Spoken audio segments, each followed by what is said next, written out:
hora de entrevista importantíssima aqui na nossa programação, aqui no nosso jornal. Já vejo que o nosso entrevistado está a postos, está pronto para a nossa conversa. Então vamos falar ao vivo aqui no TMC 360 com Hugo Mota, presidente da Câmara dos Deputados. Presidente, muito bom dia. Obrigada por estar aqui conosco no TMC 360. Bom dia, Joana. Bom dia, Felipe. Bom dia a todos que nos acompanham pela TMC. É um prazer estar participando do programa.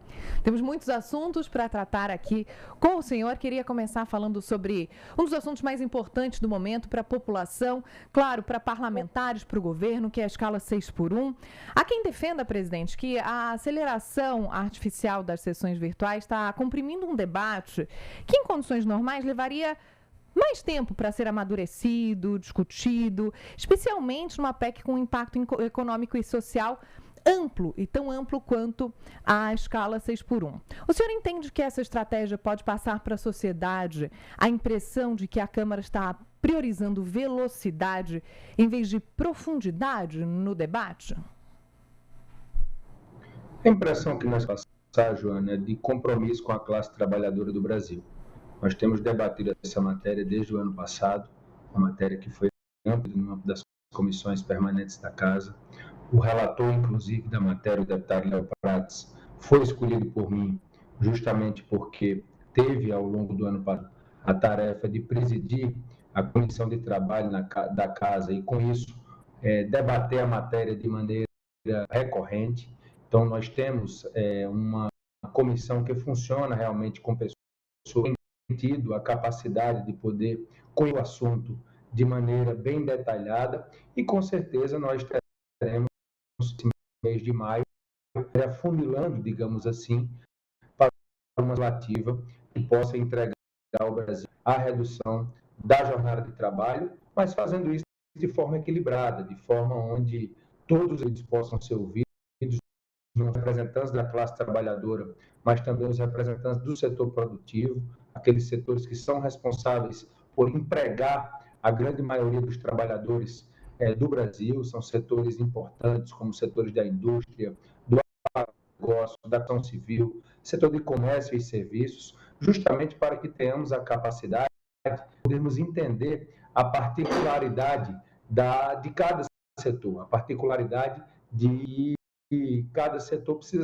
ser de forma diferente, porque a escala só não é uma jornada só para todos esses setores. Nós temos diferenciação nesse formato. Então, nós temos que entender que agora, quando a comissão, nesse mês, terá a tarefa de poder afunilar para a proposta legislativa de fato, que nós devemos levar em consideração essas particularidades para que essa jornada venha a ser entregue como uma coisa positiva, que não diminua a produtividade do país e que a gente tenha condição, de fato, de poder, de certa forma, além do ganho financeiro, do ganho econômico, que é importante, sim, para o país, mas podemos também ter levado em consideração o ganho na qualidade de vida. Esses trabalhadores, na nossa avaliação, merecem ter um tempo a mais para o convívio, merecem ter um tempo a mais para cuidar da sua saúde, merecem ter um tempo a mais para o descanso, para que com isso nós tenhamos a condição de, quando eles estiverem em ambiente de trabalho, possam, de certa forma, produzir mais e com isso podermos avançar com essa discussão que já é feita no mundo todo e que, sem dúvida alguma, aqui no Brasil, nós temos a prioridade de poder avançar nessa pauta que interessa a milhões de trabalhadores e trabalhadoras do nosso país.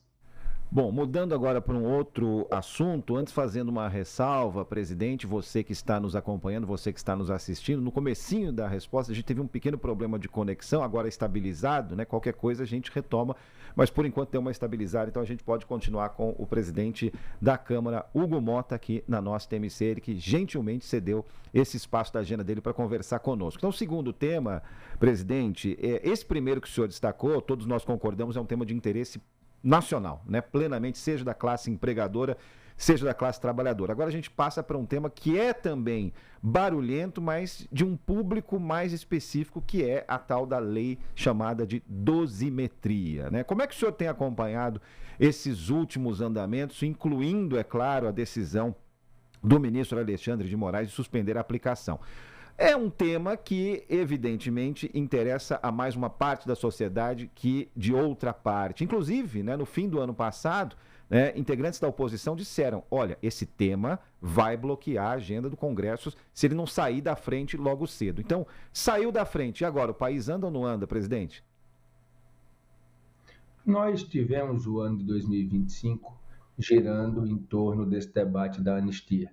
Talvez eu, enquanto presidente da Câmara, tenha sido a autoridade mais cobrada acerca desse tema ao longo do ano passado e, devido à complexidade dessa matéria, nós tivemos, digamos, não é, que levar um tempo para amadurecer o formato possível que não agravasse a crise institucional aqui em Brasília, mas também dá ao próprio Poder Judiciário a condição de eles reavaliarem penas que possam ter sido concedidas de maneira exagerada contra as pessoas que participaram do triste episódio do 8 de janeiro.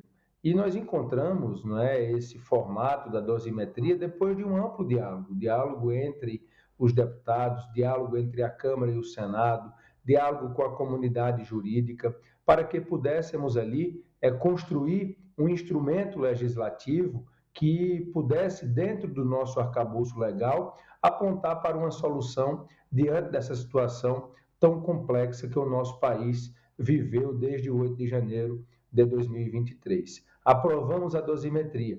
O presidente da República, dentro da sua atribuição, entendeu por vetar aquilo que foi aprovado por ampla maioria, tanto na Câmara como no Senado.